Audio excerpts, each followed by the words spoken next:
kakamustahin ng mga kaklase, ganun ang gagawin natin. Alam niyo ba yung moshi, moshi, yun ay mga lengguwahe ng iba't ibang bansa. O may mga Japan, merong Chinese, may Korean, okay? So may iba't ibang lengguwahe yun ng iba't ibang bansa. At tayo, ano yung ating lengguwahe? Kumusta ka?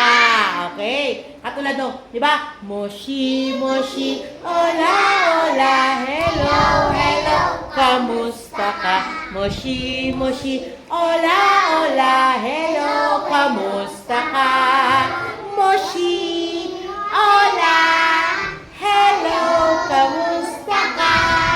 Moshi, hola, hello, kamusta ka? Moshi, moshi, hola, hola, hello, kamusta ka? Diba? Maganda ba yan? Okay, sige. Gagawin lagi natin yan, ha?